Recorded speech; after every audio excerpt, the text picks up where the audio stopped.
First contact. Commander Mira Chen stood at the observation deck of the UNSC Defiant, Earth's most advanced long-range scout vessel. Despite being humanity's pride, the Defiant was little more than a sophisticated research vessel with minimal defensive capabilities. Humanity had only recently ventured beyond their solar system, establishing small research outposts on promising exoplanets within 20 light-years of Earth. The vast emptiness of space stretched before her, punctuated by the distant glow of unfamiliar stars. They were farther from home than any human had ever traveled, 43 light-years into uncharted territory. Following unusual energy signatures detected by Earth's deep space monitoring network. "Commander, we're picking up something unusual," Lieutenant Park said, his voice betraying a mixture of excitement and apprehension. "Massive energy signatures at coordinates 227 Mark 43. The readings suggest artificial structures, a lot of them." Chen moved swiftly to the command console, her dark eyes narrowing as the data streamed across the holographic display. "Magnify Sector 227 Mark 43. Full spectrum analysis." The view screen shifted, revealing what at first appeared to be a cluster of stars. But as the image enhanced and stabilized, Chen's breath caught in her throat. Not stars, ships. Hundreds of them, arranged in precise formation around what appeared to be a massive space station nearly the size of Earth's moon. "My God," whispered Dr. Ilana Kuznetsov, the expedition's chief xenobiologist. "We're not alone." "Full stealth protocols," Chen ordered, her voice steady despite the hammering of her heart. "Passive scans only. Let's not announce ourselves until we know what we're dealing with." For 3 days, the Defiant observed the alien fleet from the outer edges of the system. The ships belonged to a species that called themselves the Xalari. Information gleaned from intercepted communications that the ship's AI was slowly deciphering. They were a highly organized, hierarchical civilization with technology far beyond humanity's current capabilities. Most concerning was the pattern of their fleet movements. The Defiant's tactical officer, Commander Jackson Wells, pointed to a holographic map of known space. "They're expanding in a systematic pattern, Commander," he explained, tracing the trajectory with his finger. "Based on the communication intercepts and movement patterns, they've conquered or subjugated at least 7 star systems in the past decade. And their next vector points directly toward human space." Chen felt ice in her veins. "How long until they reach our territory?" "At their current rate of expansion, 2 years, maybe less." The command deck fell silent. Humanity had barely established itself beyond Earth, with only a handful of small colonies on Mars and Europa, and research stations scattered across a few nearby star systems. Against a force like the Xalari, they would be hopelessly outmatched. "We need to make contact," Chen decided. "Controlled diplomatic contact. We need to assess their intentions directly." The senior staff exchanged uneasy glances. "That's extremely risky, Commander," Security Chief Rivera objected. "If they're hostile. If they're hostile, we need to know now, not when they're on our doorstep," Chen countered. "We'll approach under a flag of peace, establish communication, and retreat at the first sign of aggression." 24 hours later, the Defiant approached the outer perimeter of the Xalari fleet, broadcasting universal greeting messages developed by Earth's first contact protocols. The response was immediate. 4 sleek, predatory vessels detached from the main fleet and surrounded the Defiant, their weapon systems active but not yet firing. A communication channel opened, and Chen found herself face to face with her first alien. The Xalari commander resembled an upright reptilian, humanoid with iridescent scales that shifted color as it moved. Its vertical pupils narrowed as it studied Chen with obvious disdain. "I am Supreme Commander Vexnar of the glorious Xalari Empire," the alien said, its words translated by the ship's eye. "You have entered sovereign Xalari space in a vessel of..." The alien paused, seemingly amused. "Remarkably primitive design. Identify yourself, and state your purpose." Chen straightened, projecting confidence she didn't feel. "I am Commander Mira Chen of the United Nations Space Command Vessel Defiant, representing Earth and its colonies. We come in peace, seeking diplomatic relations and cultural exchange." The Xalari commander made a sound that the translator interpreted as laughter. "Earth. Yes, we have data on your world. Your species has barely mastered rudimentary space travel. Your technology is centuries behind our own. What possible exchange could interest the Empire? Every species has unique perspectives and knowledge to offer." Chen replied diplomatically. "We hope to establish peaceful coexistence as we both explore the galaxy." Vexenar leaned forward, its scales shifting to a deep crimson. "The Xalari do not coexist, human. The galaxy exists to serve the Empire. Lesser species are either useful or obstacles. Currently, you appear to be neither." The commander gestured to someone off-screen, and Chen felt the defiant shudder as energy readings spiked around them. "They're scanning us," Lieutenant Park reported, voice tight with tension. "Deep penetration scans.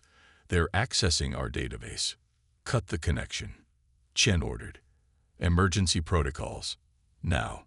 The ship's AI severed the data link, but not before the Xalari had extracted significant information about Earth's technology, defenses, and colonial decisions. "We've been compromised," Chen said grimly. "Tactical options. They outgun us by orders of magnitude," Wells replied. "Our only advantage is our experimental FTL drive. It's faster than anything we've observed in their fleet." "Then we run," Chen decided. "Maximum speed, course for Earth. We need to warn the USV." "Commander," Vexenar's voice came through again as the Xalari ships moved to block their escape. "Your data has been enlightening. Your species shows potential as a labor resource. Your world will be catalogued for visitation. Resistance would be inadvisable but amusing." Chen cut the transmission. "Execute emergency jump now." The Defiant's engines howled as the experimental drive engaged, tearing a hole in space-time. The ship barely cleared the Xalari blockade, energy blasts grazing their shields as they accelerated to faster-than-light speeds. The journey back to Earth took 11 days at maximum sustainable velocity. Upon arrival, Chen immediately requested an emergency session with the United Earth Defense Council, presenting all evidence of the Xalari threat. Admiral Hiroshi Tanaka, head of the UNSC, studied the data with a grave expression. "If your assessment is accurate, Commander, we face an existential threat. The Xalari possess technology centuries beyond our current capabilities." "With respect, Admiral," Chen responded, "we don't have centuries. We have months, perhaps a year before they arrive. We need to mobilize everything we have, accelerate our defense programs, and prepare for the possibility of invasion." The council chamber erupted in voices, some calling for immediate military preparation, others dismissing the threat as exaggerated. The civilian representatives, particularly those from the economic sector, resisted the idea of diverting resources to military buildup based on what they called speculative intelligence. "One scout ship's encounter is hardly conclusive evidence of an imminent invasion," argued Councillor Zhao of the Pacific Alliance. "These aliens may have been posturing. Many species use intimidation as a negotiation tactic." Chen struggled to maintain her composure. "Counselor, I watched them scan our ship and extract our defense protocols in seconds. They referred to humans as a labor resource. Their expansion pattern points directly to our solar system. This is not speculation. It's an imminent threat." After hours of debate, the Council reached a compromise that satisfied no one. Modest increases to defense spending, acceleration of certain weapons programs, and deployment of early warning systems at the edges of human space, but no full-scale mobilization. As the Council adjourned, Admiral Tanaka pulled Chen aside, his weathered face grim. "Walk with me, Commander." They moved through the secure corridors of UNSC headquarters in Geneva, eventually entering a restricted section that required Tanaka's highest-level clearance.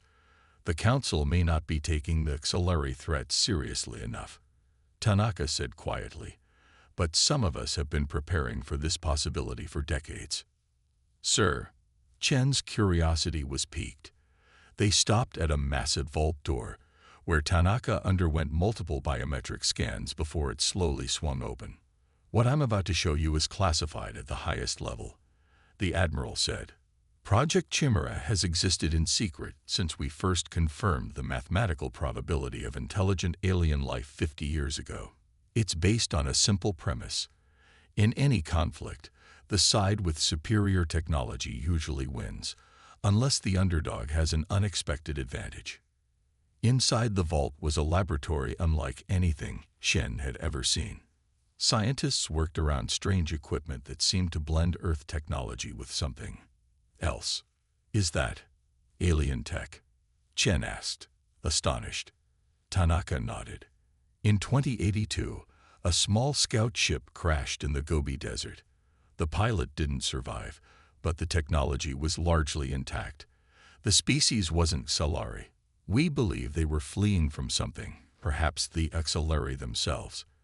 For decades, we've been reverse engineering their technology and creating hybrid systems that no alien species would expect from primitive humans. Chen's mind raced with the implications. Why keep this secret from the Council? Politics, Tanaka said with disgust. Fear that public knowledge would cause panic, concerns about which nations would control the technology, endless ethical debates while our enemies grew stronger. So a small group of us made a decision. Prepare in secret, reveal when necessary. He handed Chen a data crystal. You're now the field commander of Project Chimera.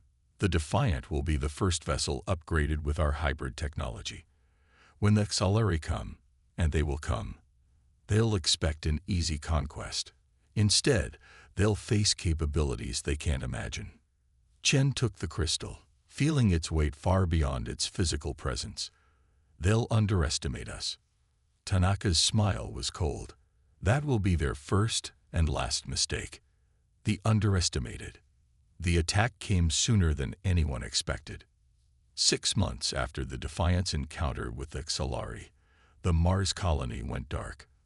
The emergency transmission lasted only 7 seconds before cutting off. A fleet of unknown vessels had appeared without warning, neutralized the orbital defense platforms, and begun landing ground forces. In the UNSC command center beneath Geneva, alarms blared as tactical displays showed the unfolding disaster. We're looking at approximately 30 Xalari vessels, reported General Santos, her face ashen as she studied the incoming data. They've established orbital superiority over Mars and deployed ground forces around the primary colony dome. Civilian casualties are significant. Admiral Tanaka turned to Commander Chen, who had spent the past months overseeing the integration of Project Chimera technology into a small, select group of UNSC vessels and defense systems. Commander, what's the status of the Defiant? Ready, sir, Chen replied without hesitation. All Chimera systems are operational. We can deploy immediately. You understand what's at stake, Tanaka said, his voice low enough that only Chen could hear. If the Chimera systems fail, Mars falls, and Earth will follow. If they succeed, they'll succeed, Chen assured him. My crew is trained for this scenario. The Xalari expect us to be defenseless. They have no idea what's waiting for them. Tanaka nodded grimly. Then go make history, Commander. 20 minutes later, the Defiant prepared to leave Earth orbit. To external observers, the vessel appeared largely unchanged, the same modestly sized scout ship that had first encountered the Xalari. But beneath its conventional exterior, the Defiant had been transformed. Chen addressed her crew from the command deck, her voice steady despite the weight of responsibility. This is not a standard engagement, she stated clearly. Our mission is threefold. Protect the Mars colony, assess Xalari combat capabilities, and demonstrate that humanity is not the easy prey they believe us to be. Remember your training. Trust the Chimera systems. And remember, they don't know what we can do. The journey to Mars took less than an hour using the enhanced FTL drive. As they approached the red planet, the devastation became clear. 2 of the 3 colony domes had been breached, and Solari ground forces were systematically moving through the third. Several colonial defense vessels drifted in orbit, disabled or destroyed. Reading 27 Solari vessels in Mars orbit, Lieutenant Park reported, "They've detected us, Commander. 3 vessels are breaking formation to intercept." "Perfect," Chen said, a cold smile forming on her lips. "Maintain course. Standard defensive posture only. Let them think we're just another easy target." The approaching Solari ships were sleek, predatory vessels nearly 5 times the size of the Defiant. They formed a triangular attack pattern, clearly intending to surround and disable the human vessel without destroying it. "They're scanning us," Park noted. "Their weapons are powered but not yet locked." A communication request flashed on the main screen. Chen nodded, and the image of a Solari commander appeared, not Vexenar, but another high-ranking officer with dark blue scales and elaborate markings. "Human vessel, this is Commander Sekvar of the glorious Solari Empire. Your colony is now under Imperial control. Power down your systems and prepare to be boarded. Resistance will result in your destruction." Chen met the alien's gaze unflinchingly. "This is Commander Mira Chen of the UNSC Defiant. You are attacking a sovereign human settlement. Withdraw your forces immediately, or we will be forced to respond." The Solari commander made the same dismissive sound Chen had heard from Vexenar. A hissing laugh. "With what, human? Your vessel is a scout ship with minimal armaments. Our scans show you carry no significant weapons. You cannot possibly." "Engage Chimera systems," Chen ordered, cutting the transmission. Inside the Defiant, sections of the deck and walls that had appeared to be standard materials suddenly shifted, revealing hidden control interfaces. The ship's power signature changed drastically as previously concealed systems came online. "Chimera systems active," reported Commander Wells from Tactical. "Phase shift drive engage. Quantum shield grid at full capacity. Adaptive weapons platforms ready. Begin Phase 1, Chen commanded. "Let's show them what primitive humans can do." The Defiant suddenly vanished from the Solari sensors, reappearing seconds later behind the lead enemy vessel. Before the Solari could react, the human ship fired what appeared to be standard projectile weapons, but the projectiles phased through the alien vessel's shields as if they weren't there, detonating against the hull. The Solari ship listed to one side, multiple systems failing simultaneously. The other 2 vessels immediately opened fire, but their energy weapons dispersed harmlessly around the Defiant's quantum shields. "Their weapons are ineffective," Wells reported with barely contained excitement. "The Chimera shields are adapting to their energy signatures in real time." Chen nodded. "Execute Phase 2. Target their propulsion and weapons systems only. We want them disabled, not destroyed." The Defiant moved with impossible agility for a vessel its size, dancing between enemy fire, while its weapons systematically targeted critical systems on the Solari ships. Within minutes, all 3 interceptors were drifting, their main systems offline. In Mars orbit, the remaining Solari vessels registered the unexpected defeat and immediately reconfigured, 20 ships breaking off from the ground assault to form an attack phalanx. "They're taking us seriously now," Chen observed. 20 vessels moving to engage, multiple weapon types charging. "Should we retreat and regroup?" asked Park, eyeing the overwhelming force approaching them. Chen shook her head. "No, the colony can't wait for reinforcements. Activate all Chimera systems. Full combat protocols." What followed would later be described in UNSC records as the Mars Miracle. The Defiant, a single vessel against 20 Solari warships, engaged in a battle that defied conventional space combat tactics. The hybrid technology allowed the human ship to phase in and out of normal space, appearing where the Solari least expected. Its adaptive shields absorbed energy attacks and repurposed them into counterstrikes.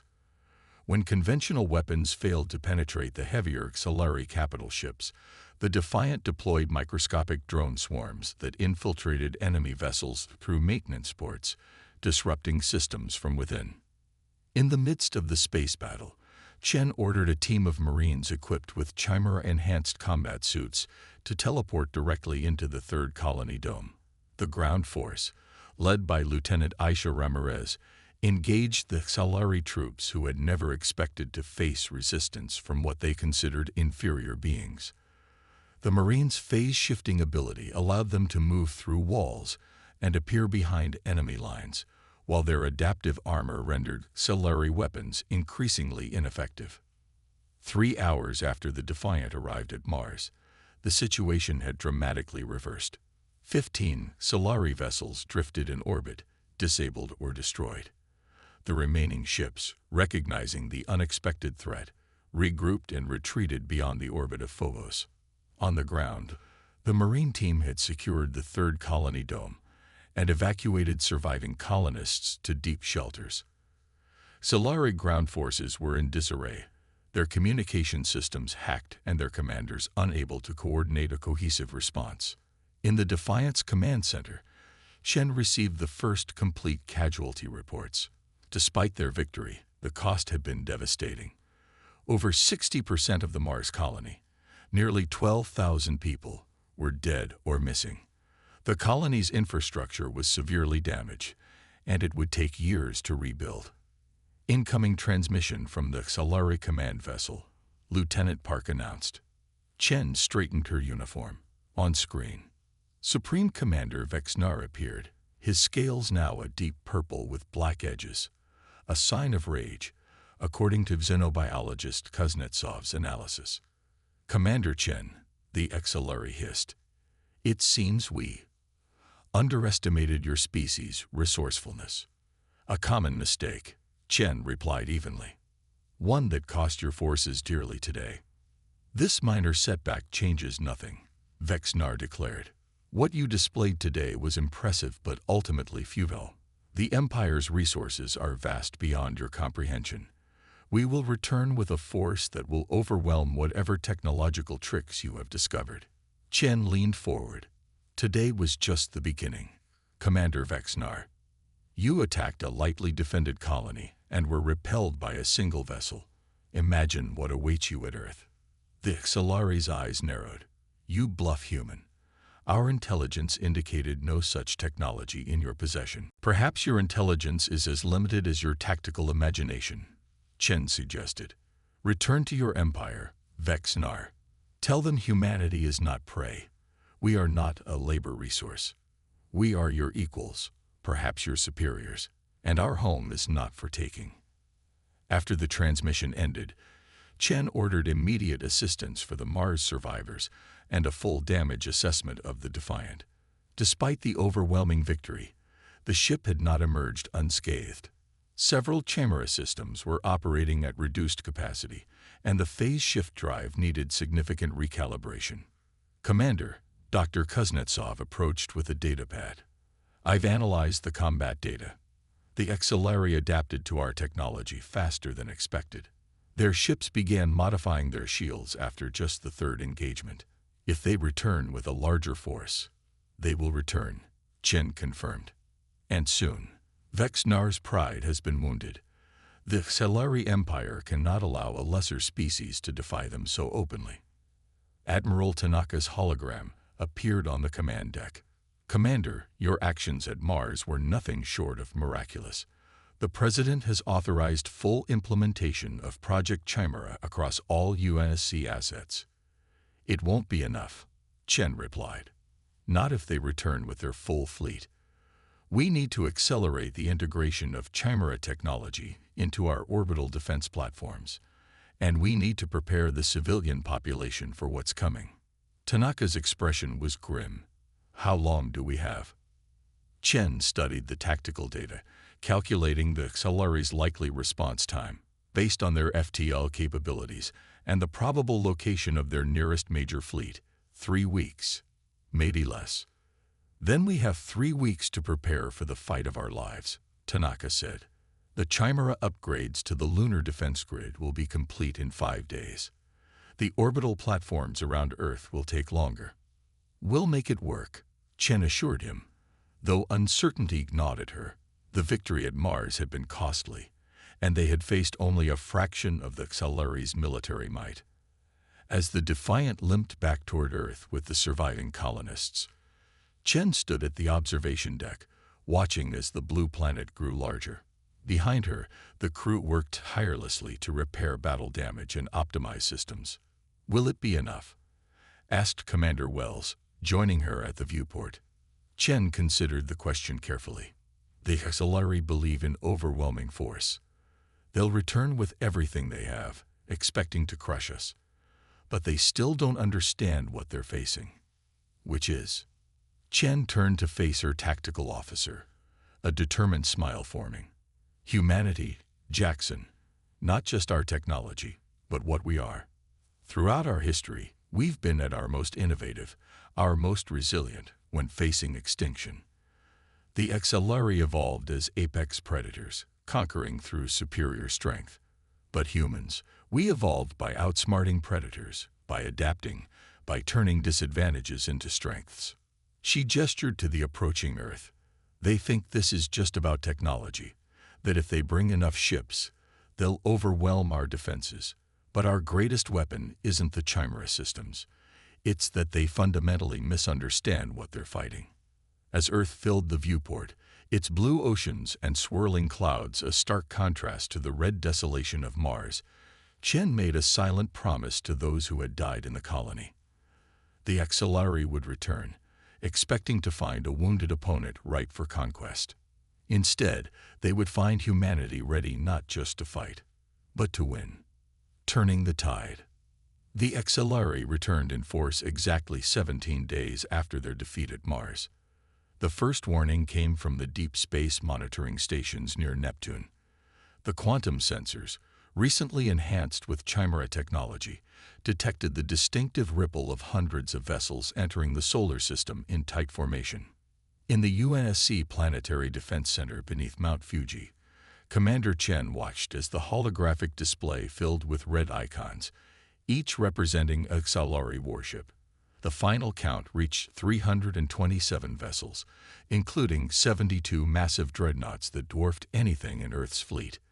They've committed nearly a third of their entire military, noted Admiral Tanaka, his face illuminated by the crimson glow of the tactical display. Vexnar isn't taking any chances this time. Chen studied the Xalari formation with clinical detachment. They're arranging for a multi-vector assault, standard Imperial doctrine according to the intelligence we gathered.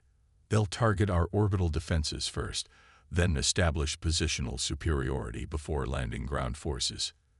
President Adriana Morales, who had taken personal command of the crisis, spoke from the center of the command room. Status of our defenses, Commander Chen. The lunar defense grid is fully operational with Chimera upgrades complete. Reported.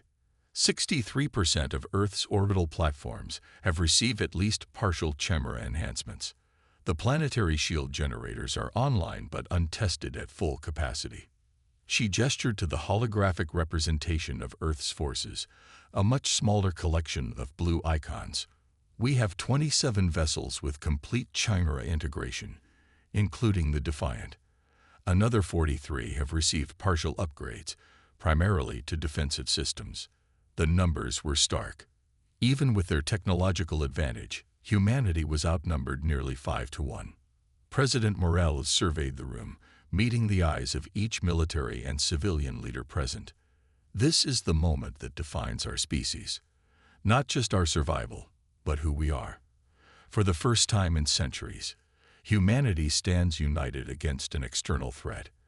There are no nations today, only Earth. She turned to Chen. Commander, you faced these beings in combat and prevailed. The defense of our world is in your hands. Chen felt the weight of those words, billions of lives depending on her decisions in the coming hours. She thought of her parents in Singapore, her brother teaching at the Luna Academy, the children in schools across the planet who might never grow up if she failed. The XLR expect us to defend, Chen said, her voice carrying across the silent command center. They believe their superior numbers will overwhelm our technological advantage. So we won't defend, we'll attack. She stepped forward, manipulating the holographic display to illustrate her strategy. We'll initiate a decentralized response. Chimera-equipped vessels will operate independently, using phase shift technology to strike from unexpected vectors. Orbital platforms will remain in standby mode until the XLR commit to their primary assault vectors, then activate simultaneously. And the planetary shield? Asked General Santos. A last resort, Chen replied. The energy requirements will drain our secondary systems. We deploy it only if orbital defenses fail. As the XLR fleet approached Earth orbit, Supreme Commander Vexnar transmitted a message to all frequencies. People of Earth, you have impressed the Empire with your unexpected resistance. Such spirit deserves recognition. Surrender now, and your species will be granted protectorate status rather than enslavement. Resist, and we will reduce your civilization to ash. You have 1 hour to lower your defenses and prepare for imperial occupation. President Morales' response was brief. We decline your generous offer, Commander Vexnar. Humanity does not surrender. The XLR attack began precisely 1 hour later. Hundreds of ships accelerated toward Earth in perfect formation, weapon systems charged and targeting the orbital defense platforms. All vessels, execute Operation Hydra, Chen commanded. Across Earth orbit, the seemingly outmatched human fleet suddenly vanished from XLR sensors. Using the phase shift technology, 27 fully upgraded ships simultaneously appeared at different points throughout the XLR formation. The Defiant materialized directly behind Vexnar's command dreadnought, its enhanced weapons targeting the massive vessel's propulsion systems. Before the XLR could react, similar attacks struck throughout their formation as human ships appeared, fired, and vanished again. Phase shift successful, reported Lieutenant Park from the Defiant's tactical station. 16 primary targets disabled on first strike. XLR fleet is breaking formation to respond. Commence Phase 2, Chen ordered. All orbital platforms activate. The defense platforms that had appeared dormant suddenly came to life, their weapon systems revealing modifications that the XLR scanners hadn't detected. Rather than conventional energy weapons, they fired gravitational disruptors, technology reverse-engineered from the crashed alien ship that had initiated Project Chimera decades earlier. The effect was devastating. Dozens of XLR vessels found themselves caught in localized gravitational fields that crushed their hulls or sent them spiraling into each other. Others managed to evade the initial assault, but were forced into predictable evasive patterns that made them vulnerable to the human fleet's coordinated attacks. On the bridge of his flagship, Vexnar raged at his tactical officers. How is this possible? Their technology cannot have advanced this rapidly. Unknown, Supreme Commander, replied his science officer.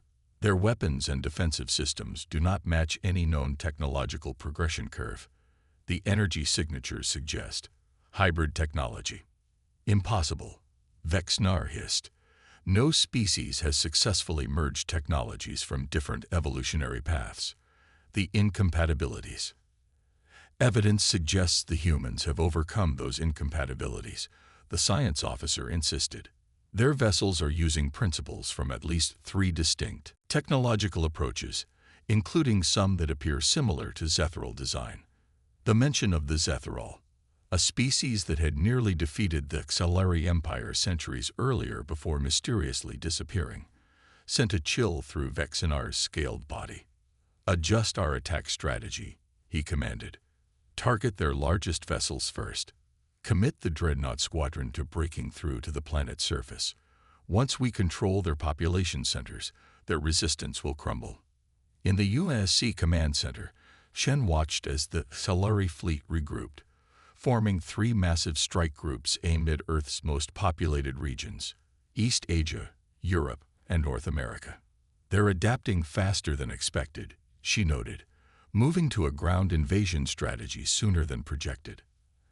Admiral Tanaka studied the tactical display grimly.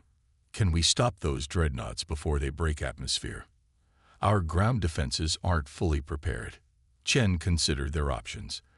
The space battle was proceeding better than expected. Nearly 100 Xalari vessels had been disabled or destroyed, while human casualties remained relatively low. But the dreadnoughts posed a unique threat. Their massive hulls could withstand even the gravitational weapons, and each carried enough troops and equipment to overwhelm a major city. We need to execute Chimera Protocol Omega, Chen decided. Tanaka's eyes widened. Commander, that procedure is theoretical. We've never tested the full neural integration outside of simulations. We're out of options. Admiral, Chen replied firmly. The dreadnoughts will reach atmosphere in 17 minutes. Authorize Omega Protocol. After a moment's hesitation, Tanaka nodded. Omega Protocol authorized. God help us all. Chen moved to a specialized interface station and placed her palm on the neural receptor. This is Commander Mira Chen. Authorization, Chimera, Alpha 739. Initiate Omega Protocol. The system scanned her retina and neural patterns before responding. Authorization confirmed. Omega Protocol initiating. Neural integration in progress. Chen's body tensed as the Chimera system established a direct link with her central nervous system.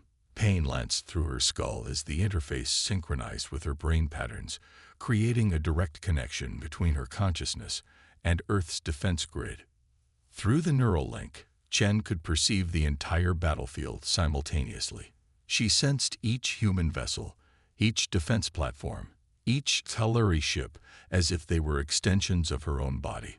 The overwhelming sensory input threatened to crush her consciousness, but the Chimera system adjusted, filtering the information into manageable streams. Neural integration complete, she reported, her voice strained but clear. Initiating coordinated response. With a thought, Chen directed all 27 Chimera-enhanced vessels to converge on the 3 dreadnought squadrons. Unlike the previous hit-and-run tactics, this was a direct, concentrated assault. Through the neural link, she coordinated their attacks with precision impossible through conventional communications. The human ships moved in perfect synchronization, targeting specific vulnerabilities on the massive Xalari vessels that Chen could perceive through the enhanced sensors. Simultaneously, she activated the secondary function of the orbital platforms, the feature that had been kept secret even from most of Earth's military leadership. Each platform released thousands of microscopic drones, each carrying a fragment of the Chimera system. The drones swarmed toward the Xalari dreadnoughts, infiltrating through cooling vents and maintenance ports, then reassembling inside the vessels. On Vexinar's flagship, alarms blared as systems began failing across the massive ship. "Internal breach," shouted his security chief. "Unknown devices are penetrating our command systems. Weapons offline. Navigation compromised." "Impossible," Vexnar roared. "No technology can bypass our internal security." But the evidence was undeniable. Across his bridge, control interfaces flickered and died. The massive engines powering the dreadnought stuttered and went silent. Throughout the ship, Xalari troops reported similar failures. Weapons deactivating, doors sealing or opening randomly, life support systems fluctuating. The same scene repeated across all 24 dreadnoughts. Within minutes, the spearhead of the Xalari assault had been neutralized without firing a single conventional weapon. In orbit above Earth, the remaining Xalari vessels found themselves in disarray as their command structure collapsed. The human fleet pressed its advantage, methodically targeting and disabling enemy ships with surgical precision, guided by Chen's neural-enhanced coordination. 3 hours after the battle began, Supreme Commander Vexnar faced the unthinkable: defeat. More than 2/3 of his fleet had been disabled or destroyed, while the human defenses remained.